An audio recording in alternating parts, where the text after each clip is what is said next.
चलिए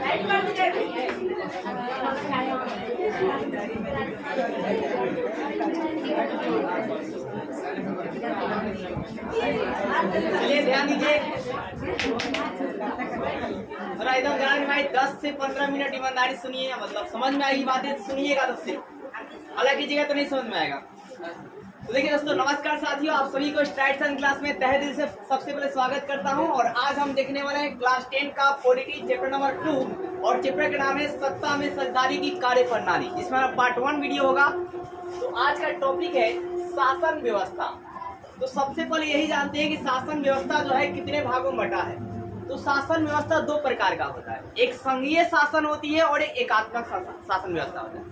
जिस शासन व्यवस्था में केंद्र सरकार और राज्य सरकार दोनों चलाएगी उसे संघीय शासन व्यवस्था कहा जाएगा, और जिस शासन व्यवस्था को सिर्फ और सिर्फ केंद्र सरकार चलाती है उसे आपका एकात्मक शासन व्यवस्था कहा जाएगा। आपने क्या देखा कि शासन जो व्यवस्था होती है वो दो तरह की होती है, एक आपका होता है संघात्मक शासन व्यवस्था और एक होता है एकात्मक शासन व्यवस्था। जिस शासन को केंद्र सरकार और राज्य सरकार दोनों मिलकर चलाती हैं उन्हें संघात्मक शासन व्यवस्था कहा जाता है। इसे संघवाद या संघीय शासन व्यवस्था भी कहते हैं।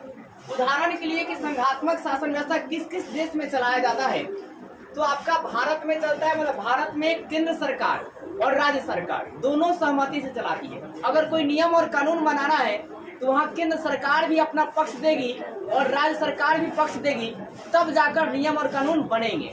अगर मान लीजिए केंद्र सरकार कोई बात कहती है और राज्य सरकार नहीं बात मानती है तो वैसे विवादित मामला हो जाएगा और इस मामला को न्यायालय में जाएगा और न्यायालय जो है नियम और कानून में सुधार करेगी और उसके बाद उसे लागू करवाएगी।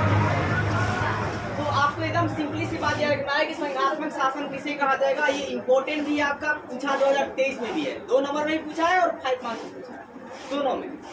तो संघात्मक शासन व्यवस्था में अब यह रखना है कि इसमें केंद्र सरकार, जिस शासन को केंद्र सरकार और राज्य सरकार दोनों मिलकर चलाती है उसे संघात्मक शासन व्यवस्था कहा जाता है, और जिस शासन को केवल केंद्र सरकार चलाती है उसे आपका एकात्मक शासन व्यवस्था कहा जाता है। अब ये साहब कहाँ है जी? इंग्लैंड में। कहा जी? इंग्लैंड में कैसा चलता है तो एकात्मक शासन व्यवस्था। ये आपकी कॉम्पिटिटिव ऑब्जेक्टिव हो जाएगा। फिर बात करते हैं आपका संघात्मक शासन व्यवस्था की शुरुआत जो है कहाँ से हुई, तो अमेरिका से हुआ। कहाँ से हुआ जी? अमेरिका से। शुरुआत कहाँ से हुआ जी? अमेरिका। अब अमेरिका में संघात्मक शासन व्यवस्था जो शुरुआत हुआ वहां पर कैसे हुआ ये बात सुनिए। तो वहां पर अलग अलग राज्य थे, अलग अलग क्या थे जी? राज्य। उन राज्यों को उन्होंने क्या कर दिया? जोड़ दिया और जोड़ कर एक देश बना दिया। जोड़ कर क्या दिया जी? देश बना दिया। तो वहां पर संघात्मक शासन व्यवस्था चलती है। लेकिन इंडिया में संघात्मक शासन व्यवस्था का अतिरिक्त आपका है क्या कि शासन, आप ध्यान दीजिएगा, संघीय राज्य सरकार चलाया जाता है। अब संघीय राज्य का मतलब क्या? इंडिया में पहले से देश था, पहले से भारत क्या था जी? देश था। पहले से हिंदुस्तान एक देश था। अब इसमें क्या किया गया? कई सारे राज्यों को बांट दिया गया। मतलब अभी तक वर्तमान में जो है कि कितने राज्यों को बांट दिया गया जी?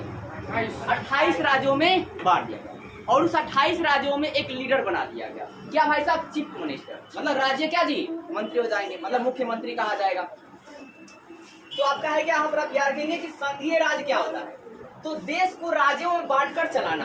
क्या सुना? अपने देश को राज्यों में बांटकर चलाना ही संघीय राज्य कहलाता है। क्या कहलाता है? संघीय राज्य। मतलब आपका देश है, उस देश को राज्यों में बांट दिए और उसको चलाते हैं तो उसे क्या बोला जाएगा? संघीय राज्य कहा जाएगा। और जैसे कि इंडिया में मतलब भारत देश को क्या किया गया? 28 राज्यों में बांटकर 28 मुख्यमंत्रियों के द्वारा उसे चलाया जाता है। अब बात करते हैं कि ये संघीय राज्य कहाँ का है, तो भारत में है और क्या जी? बेल्जियम में है और क्या जी? स्पेन में। तो संघीय राज्य कहाँ का चलता है? भारत में, बेल्जियम और स्पेन में। अब आगे देखिए, संघीय शासन का उद्देश्य क्या था? क्यों संघीय शासन ही चलाएंगे, दूसरा शासन क्यों नहीं चलाया जाएगा देश में? तो संघीय शासन देखिए क्षेत्रीय और विविधता के आधार पर, मतलब क्षेत्र के मतलब आपका इलाका, जैसे मान लीजिए कि हम लोग इधर साइड आते हैं, हम लोग भोजपुरी के मतलब क्षेत्र के हैं, कुछ लोग तमिल क्षेत्र के, कुछ लोग कन्नड़ क्षेत्र के होते हैं, ठीक है, अलग अलग मतलब क्षेत्र के होते हैं लोग। और उनमें क्या होता है? विविधता पाई जाती है, अलग अलग धर्म के लोग भी रहते हैं। आप देखिएगा यूपी और बिहार में मतलब लगभग सभी धर्म के आपको मिल जाएंगे। आप पंजाब में जाएंगे तो आपको ज्यादातर सिख धर्म के मिल जाएंगे, ठीक है, अलग अलग धर्म के लोग भी रहते हैं। तो है क्या? क्षेत्रीय विविधता के आधार पर उनका क्या करना चाहिए, आदर करना। मतलब सारे धर्म को आपको आदर करना है संघीय शासन में, ये नहीं कि आप एक धर्म को बढ़ावा देंगे। दूसरी बात, राष्ट्रीय एकता को बढ़ावा देना है, मतलब देश को एकदम जोड़कर सबको मिला जुला कर एक साथ आगे बढ़ने का वो प्रयास करना है, ताकि हमेशा कंट्रोवर्सी ना होता रहे और आपका देश कंट्रोवर्सी से निकलकर आगे तरफ ज्यादा बढ़े।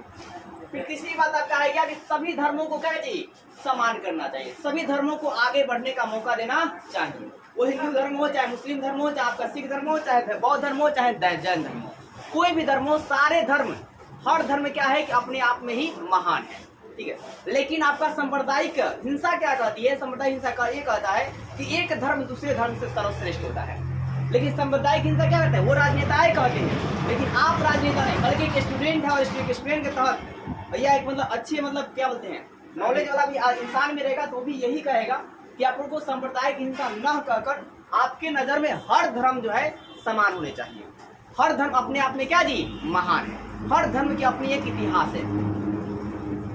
तो यहाँ पर संघीय शासन का उद्देश्य क्या है, तो आपको याद रखना है कि क्षेत्रीय विविधता के आधार पर क्या करना चाहिए, आदर करना चाहिए, ठीक है। सारे को राष्ट्रीय एकता को बढ़ावा देना चाहिए, सभी धर्मों को भी क्या करना चाहिए, बढ़ावा देना चाहिए, जो भी हमारे देश में गवर्नमेंट रहेगी। इसके अलावा हम देखते हैं संघीय शासन की विशेषता क्या है। ये 2023 में आपका 4 मार्क्स से पूछा हुआ था कि विशेषता बताइए। तो सबसे पहली बात करते हैं कि संघीय शासन, तो मैं आपको बताया कि इसमें केंद्र सरकार और राज्य सरकार दोनों चलाती है। केंद्र सरकार राज्य सरकार जी दोनों चलाती है, लेकिन साहब अधिक पावर किसके पास रहता है, केंद्र सरकार। हालांकि गवर्नमेंट जो आपका चलाएगी केंद्र सरकार और राज्य दोनों चलाएगी, कोई भी नियम कानून बनाएगा केंद्र सरकार दोनों मिलकर बनाएंगे, लेकिन ज्यादातर पावर किसके पास रहेगा, केंद्र सरकार के पास रहेगा। अब ऐसा क्यों है, कहा जाता है कि अगर बाहरी कोई आक्रमण हुआ तो वहां पर आक्रमण होगा तो क्या किसी राज्य पर आक्रमण थोड़ी ना होगा, बल्कि देश पर आक्रमण होगा। तो सेंट्रल जो गवर्नमेंट होना चाहिए वो बहुत ही पावरफुल होना चाहिए, ताकि बाहरी आक्रमण को आसानी से रोक पाए, और कोई भी उसे हिलाने के लिए कोई कोशिश भी करे तो मतलब क्या बोलते हैं, बहुत ज्यादा साजिशें रचनी पड़े तभी भी वो ना हिले, ऐसी केंद्र सरकार होनी चाहिए।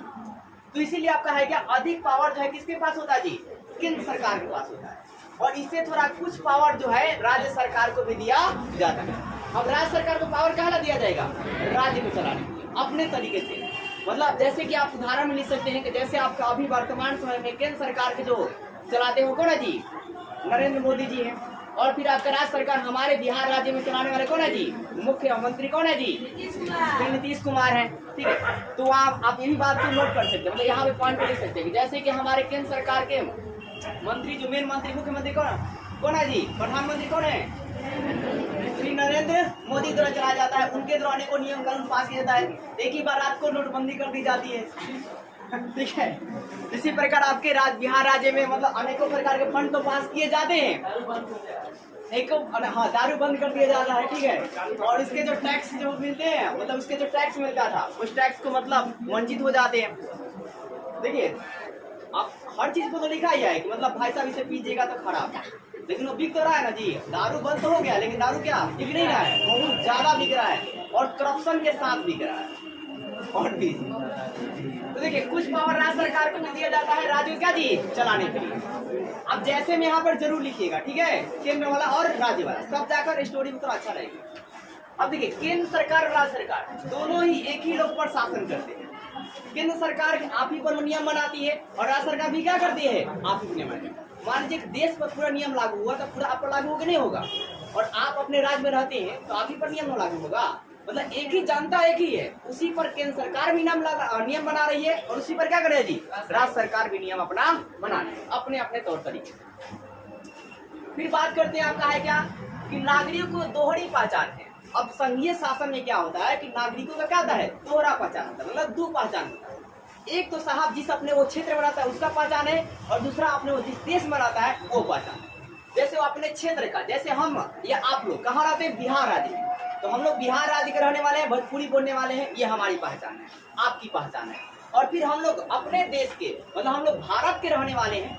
याद रखिएगा इंडिया शब्द को हटा दिया गया है हाल फिलहाल के, मतलब आपको अपडेट आप देखेंगे, ठीक है।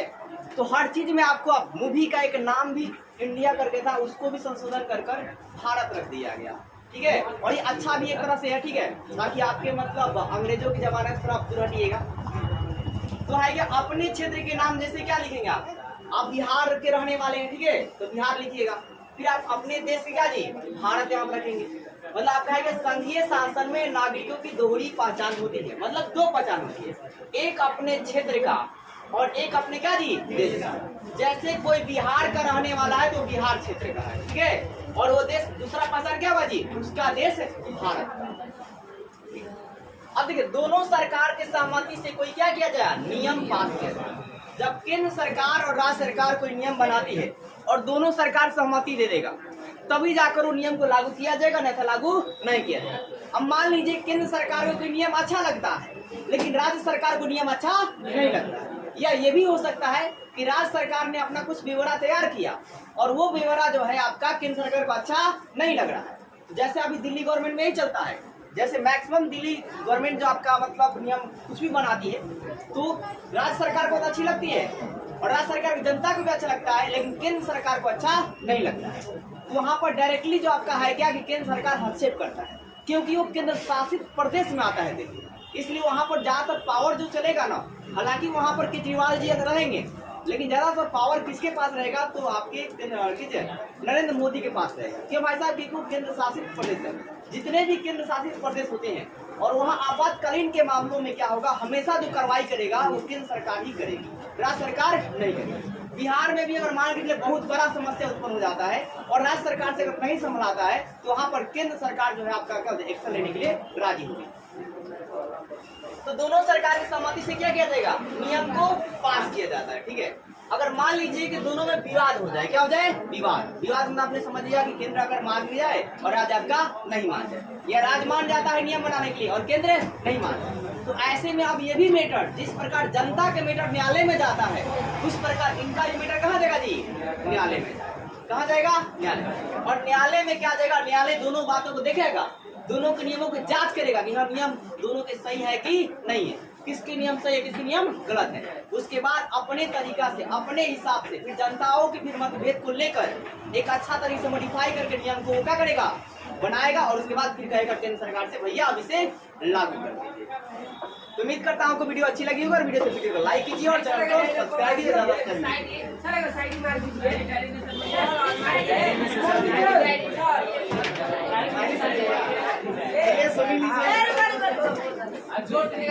हाँ जी, इश्क को सरदर्द कहने वाले सुनो, इश्क को सरदर्द कहने वाले सुनो, हमने तो ये दर्द अपने सर ले लिया, हमारी निगाहों से बचकर कहाँ जाएंगे वो, हमारी निगाहों से बचकर कहाँ जाएंगे वो, हमने तो उनके मोहल्ले में ही घर ले लिया।